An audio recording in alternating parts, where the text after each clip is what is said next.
This channel does not promote any violent, harmful, or illegal activities. All content provided by this channel is meant for an educational purpose only. Brought to you by V-Guard, co-powered by Sensodyne O Bhimal, বলো কথা কেশরী। Associate sponsor Ultratech Cement।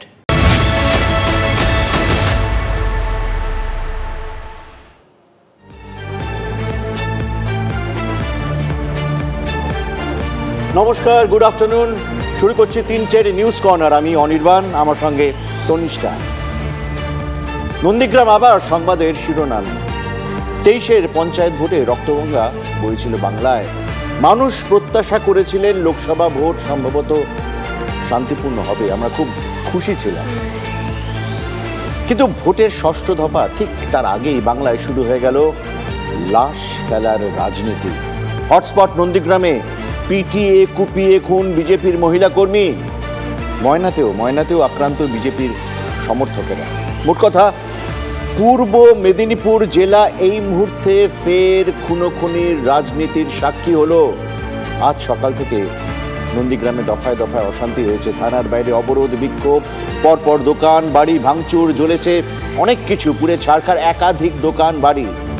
অগ্নিগর্ভ নন্দীগ্রামে পরিস্থিতি নিয়ন্ত্রণে নামানো হয়েছে RAB.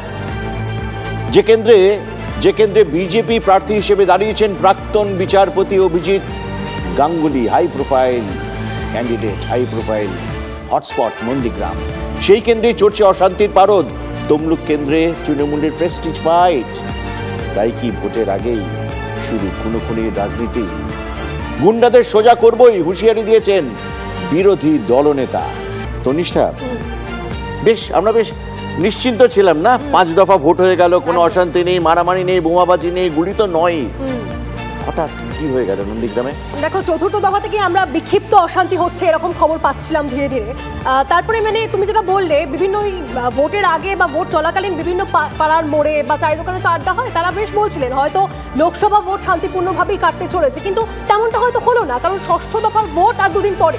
তার আগে আমরা দেখছি যে এই ধরনের ঘটনা ঘটে গেল। একজন বিজেপি কর্মী খুন হয়ে গেলেন সেই নন্দীগ্রামে, যে নন্দীগ্রাম জমি আন্দোলনের আঁতুড়ঘর আমরা জানি, ব্যাটেল ফিল্ড হয়েছিল 2023-এর নির্বাচনের।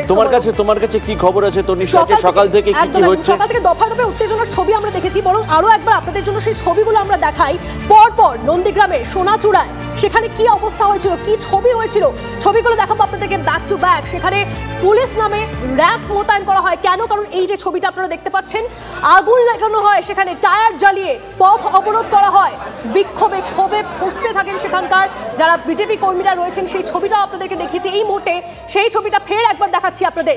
সমস্ত দোকানে, বেশ কিছু দোকানেও আগুন লাগিয়ে দেওয়া হয়, ভাঙচুর করা হয়, সেখানে প্রতিবাদ বিক্ষোভ ব্যাক টু ব্যাক সেই ছবি আমরা আপনাদেরকে দেখিয়েছি। এবং পরিস্থিতি হাতের নাগালের বাইরে এতটাই চলে যায় যে সেখানে গিয়ে সেখানে র্যাব মোতায়েন করা হয়, সেখানে পুলিশ নামানো হয়, আর পুলিশকে লাঠিচার্জ করতে হয়। এবং এই যে অভিযোগ এসেছে, সেই অভিযোগ মূলত তৃণমূল আশ্রিত দুষ্কৃতীদের বিরুদ্ধে।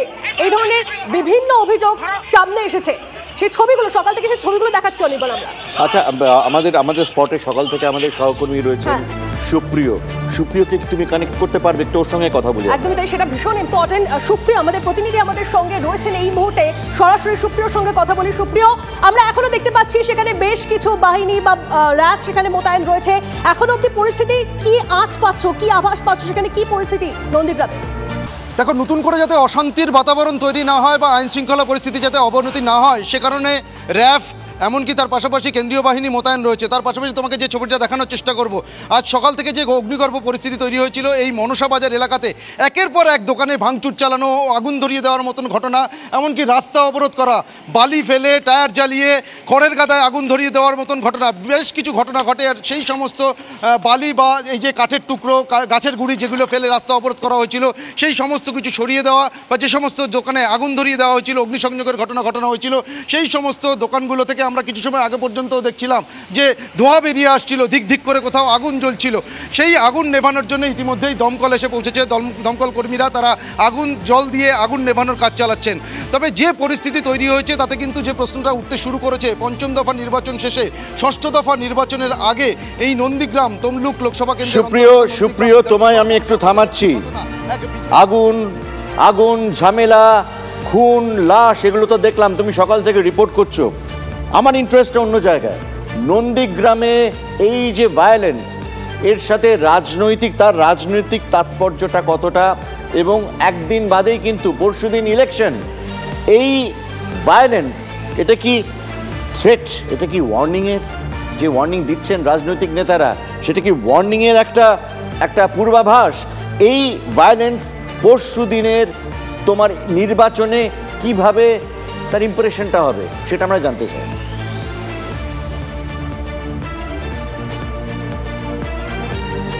অনির্বাণদা, গতকাল রাতে, গভীর রাতের ঘটনা, এবং গতকাল কিন্তু এই নন্দীগ্রাম বিধানসভা এলাকাতেই অভিষেক বন্দ্যোপাধ্যায়, তৃণমূল কংগ্রেসের সেকেন্ড ইন কমান্ড, তার জনসভা ছিল, এবং যেটা বিজেপির তরফ থেকে অভিযোগ করা হচ্ছে যে তার জনসভা এবং সেখান থেকে তিনি উস্কানিমূলক মন্তব্য করেছেন, এবং কোথাও গিয়ে তৃণমূল কংগ্রেস তারা বুঝতে পারছেন যে এবারের এই লোকসভা নির্বাচনেও এই যে তমলুক বিধানসভা বা পূর্ব মেদিনীপুর বা মেদিনীপুর এলাকা থেকে সেভাবে কিন্তু আশাজনক কোনো ফলাফল করতে পারবে না তৃণমূল কংগ্রেস। আর সেই কারণেই অভিষেক বন্দ্যোপাধ্যায়ের উস্কানিমূলক মন্তব্যের পরেই তৃণমূল কংগ্রেস কর্মী সমর্থকেরা একটা ভয়ের পরিবেশ তৈরি করতে চাইছে, এবং সেই কারণেই বেছে বেছে বিজেপি কর্মী সমর্থকদের উপরে। এবার তুমি আমাকে এবারে তন্নিষ্ঠা, তুমি আমায় বলো নন্দীগ্রাম নিয়ে আর কি ইনফরমেশন আছে তোমার কাছে? দেখো, নন্দীগ্রাম থেকে তো আমরা দেখছিলাম যে এই ধরনের ঘটনা, সমস্ত আপডেট আমাদের প্রতিনিধি আমাদেরকে দিচ্ছিলেন। তবে শুভেন্দু অধিকারী তিনি কাঁথির জনসভা থেকে কিছু মন্তব্য করেছেন, আপনাকে বরং সেটা শোনাই। নন্দীগ্রামে একজন শিডিউল কাস্ট দলিত মাকে, যার নাম রথিকান্ত আড়ি, তাকে কিছু জঙ্গি জিহাদি নৃশংসভাবে নন্দীগ্রামে খুন করেছে। আপনারা অপেক্ষা করে থাকুন, আমি তো গুন্ডা সোজা করালো, ভরসা তো আছে। কৃষ্ণমন্ডল, শাহজাহানদের কোথায়, তাদের তো দেখাই নেই। সন্দেশখালীর বদলা হবে না, হবে না বদলা।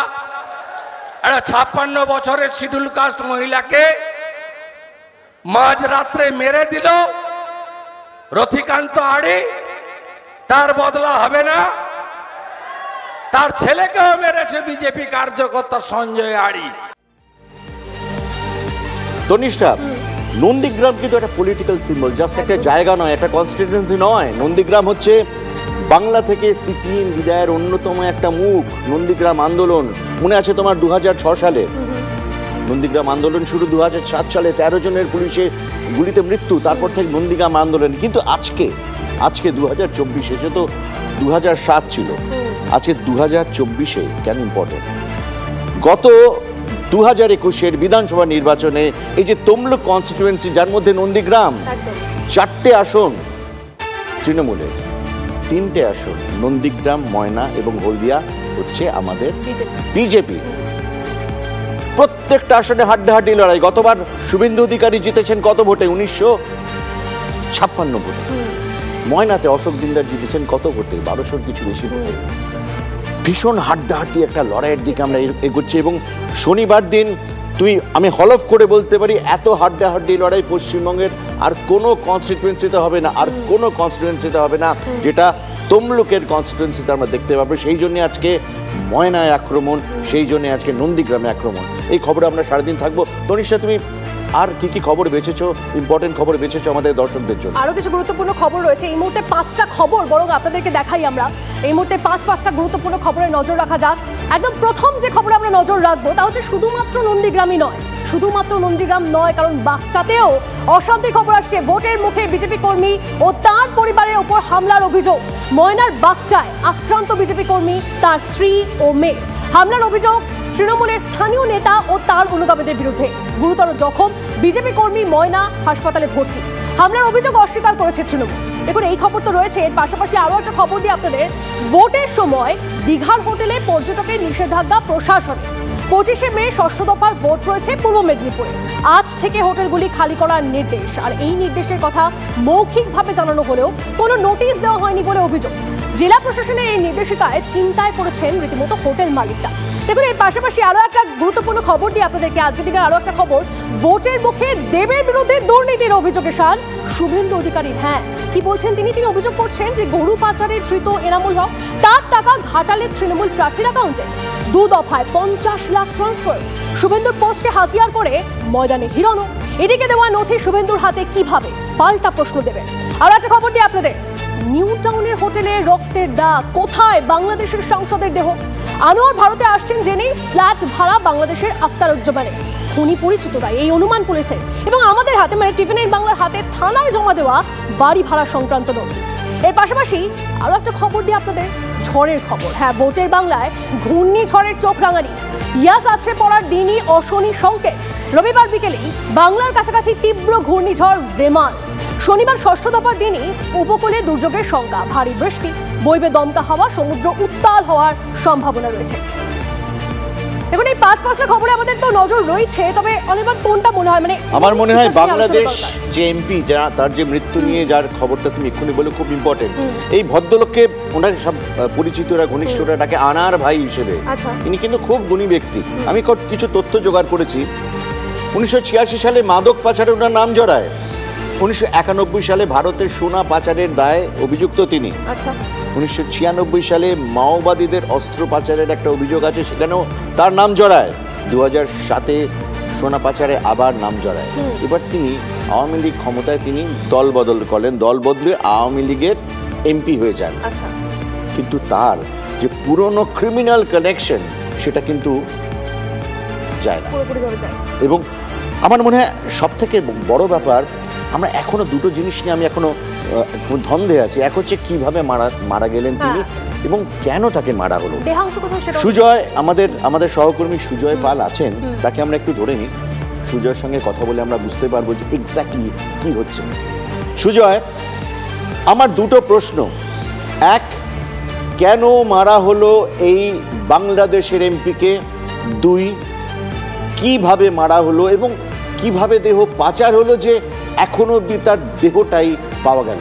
দেখো অনির্বাণদা, তোমার প্রথম প্রশ্নের উত্তর দিই যে কেন মারা হলো। এখনো পর্যন্ত তদন্ত যা উঠে এসছে, তার বাংলাদেশের এক ব্যবসায়িক বন্ধু, তার সঙ্গে প্রায় 4 কোটি টাকা ফেরত দেওয়া নিয়ে একটা গোলমাল ছিল। গত বাংলাদেশ লোকসভা নির্বাচনের আগে সেই বিষয়টি মিটমাট হয়ে গিয়েছিল, কিন্তু ভেতর তার সেই ব্যবসায়ী বন্ধুর একটা রাগ ছিল। সেই রাগ মেটাতেই একেবারে সুপরিকল্পিতভাবে 5 কোটি টাকা তিনি সুপারি কিলার নিয়োগ করে এই খুনের ঘটনা ঘটিয়েছেন। এখনও পর্যন্ত তদন্তে বা সিআইডি তদন্তে তেমনটাই উঠে আসছে। কিভাবে মারা হলো, যেটা তোমার দ্বিতীয় প্রশ্ন ছিল, সেটা সম্পর্কে যেটা আমরা তদন্তকারীদের সূত্রে জানতে পারছি বা সিআইডি সূত্রে জানতে পারছি যে গত 30 তারিখ থেকে এই পরিকল্পনাটা শুরু হয়েছিল। 30শে মে তার যে ব্যবসায়ী বন্ধুর কথা বলা হচ্ছে, সেই ব্যবসায়িক বন্ধু 30 তারিখ বাংলাদেশ থেকে, ঢাকা থেকে সোজা কলকাতায় আসেন। কলকাতা বিমানবন্দর সংলগ্ন একটি হোটেলে ওঠেন, সেখানে 10 তারিখ পর্যন্ত ছিলেন। সেখানে থেকেই তিনি গোটা পরিকল্পনা করেছেন, তেমনটাই তদন্তকারীরা মনে করছেন। তিনি সেই 5 কোটি টাকা একটি সংগঠন। ধন্যবাদ সুজয়। তনিষ্ঠা, তুমি বলছিলে কোন কোন খবর আমাকে আকৃষ্ট করেছে? অবশ্যই ঝড়। বাঙালি চাইছিল ভোটবঙ্গের ঝড় এবং ভোটবঙ্গের দিনে প্রলয় ঝড়। কি ইনফরমেশন আছে তোমার কাছে?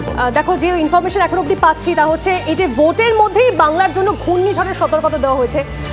ইয়াস যেদিন আছড়ে পড়েছিল, অর্থাৎ 26শে মে, সেই ইয়াস আছড়ে পড়ার দিনই ফের ঘূর্ণিঝড়ের বিপদ রয়েছে। বাংলাদেশ উপকূলের কাছে পৌঁছবে ঘূর্ণিঝড়। রবি বিকেলে বাংলার কাছাকাছি আসবে তীব্র ঘূর্ণিঝড় রেমাল। কোথায় ল্যান্ডফল সেটা অবশ্য এখন অবধি স্পষ্ট নয়। শনিবার থেকে উপকূলে দুর্যোগের আশঙ্কা। সোমবার পর্যন্ত ভারী থেকে অতি ভারী বৃষ্টির পূর্বাভাস। উপকূলে ঘন্টায় 100 কিলোমিটার বেগে ঝড় বইতে পারে। 2 দিন অতি ভারী বৃষ্টির সতর্কতা রয়েছে কলকাতাতেও। ঘন্টায় 70 থেকে 80 কিলোমিটার বেগে ঝড় বইতে পারে মহানগরে। সমুদ্র উত্তাল থাকার আশঙ্কা, জারি কমলা সতর্কতা।